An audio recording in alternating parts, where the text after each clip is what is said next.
राजधानी तेल अवीव से भारतीय नागरिकों का पहला जत्था आज नई दिल्ली स्थित इंदिरा गांधी इंटरनेशनल एयरपोर्ट पर पहुंचा, जहां केंद्रीय मंत्री राजीव चंद्रशेखर ने इन यात्रियों का स्वागत किया। इजराइल हमास युद्ध के बीच 212 भारतीयों को लेकर पहला विमान दिल्ली एयरपोर्ट पहुंच गया। तेल अवीव से भारतीयों का पहला जत्था दिल्ली के इंदिरा गांधी इंटरनेशनल एयरपोर्ट पहुंचा है।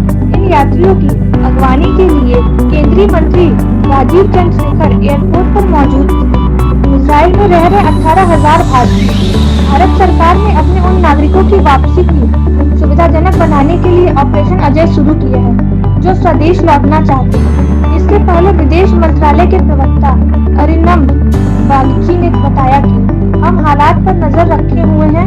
उन्होंने कहा कि लगभग 18,000 भारतीय इजराइल में रह रहे हैं, जबकि लगभग 12 लोग वेस्ट बैंक में हैं और 3-4 लोग गाजा में हैं। आतंकी हमले के बाद एयर इंडिया ने रोकी उड़ानें। 7 अक्टूबर को इजराइल पर हमास का आतंकी हमले के बाद एयर इंडिया ने तुरंत अपनी उड़ानें रोक दी थी। जो लगभग इजराइल से वापस लौट रहे हैं, उन्हें कोई किराया नहीं देना पड़ रहा है। सरकार उनकी वापसी का खर्च वहन कर रही है। इससे पहले तेल अवीव से ऑपरेशन अजय के तहत संचालित होने वाली विशेष उड़ान में चढ़ने के लिए हवाई अड्डे पर छात्र सहित भारतीयों की लंबी कतारें दिखी। बुधवार को ऑपरेशन अजय शुरू करने का ऐलान।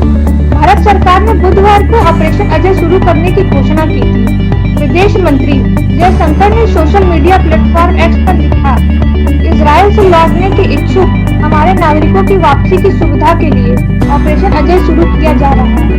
विशेष चार्टर उड़ानें और अन्य व्यवस्थाएं की जा रही हैं।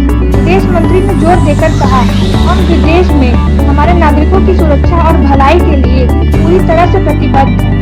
ऑपरेशन अजय के तहत इजराइल से भारत आई एक महिला ने कहा, मेरा बेटा अभी केवल 5 महीने का है। वह सुरक्षित था, लेकिन भविष्य को हालात को देखते हुए हमने भारत आने का फैसला लिया। पहली रात हम सो रहे थे, तभी एक सायरन बजा। हम वहाँ पर पिछले 2 वर्ष से ऐसी परिस्थिति पहले कभी नहीं दिखी थी। हम शेल्टर में गए। हम 2 घंटे के लिए शेल्टर में रहे। हम अब काफी बेहतर महसूस कर रहे हैं। मैं भारत सरकार और प्रधानमंत्री को धन्यवाद करती